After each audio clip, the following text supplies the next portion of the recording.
संविधान निर्मात्यांचा विसर लक्षात येताच सम्यक क्रांती मागासवर्गीय बहुउद्देशीय संस्थेनं विचारला जाब शाळेत संविधान उद्देशिकेचं वाचन, मुख्याध्यापकांची जाहीर माफी।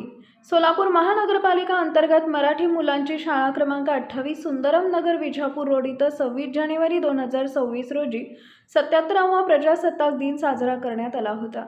मात्र या कार्यक्रमात भारतीय संविधानाचे शिल्पकार भारतरत्न डॉक्टर बाबासाहेब आंबेडकर यांचं स्मरण व प्रतिमेला अभिवादन न झाल्याचं निदर्शनास आल्यानं नागरिकांमध्ये नाराजी व्यक्त करण्यात आली होती। या पार्श्वभूमीवर सम्यक क्रांती मागासवर्गीय बहुउद्देशीय संस्था संस्थापक अध्यक्ष यशवंत भाऊ गायकवाड व सामाजिक कार्यकर्ते अतुल भाऊ नागटिळक यांनी 27 जानेवारी रोजी शाळेला भेट देत मुख्याध्यापकांना याबाबत जाब विचारला।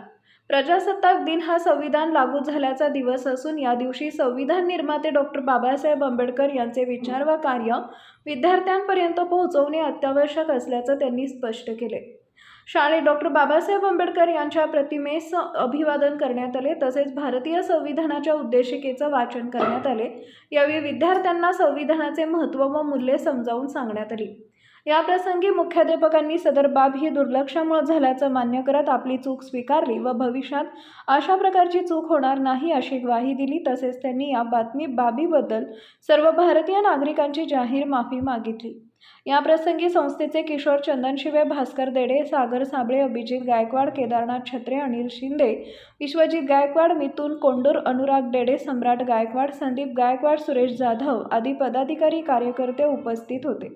या घटनेमुळे संविधानिक मूल्यांचे महत्त्व पुन्हा अधोरेखित झाले असून नागरिकांच्या सजगतेमुळे शाळेत योग्य ती दुरुस्ती करण्यात आल्याची भावना व्यक्त होत आहे।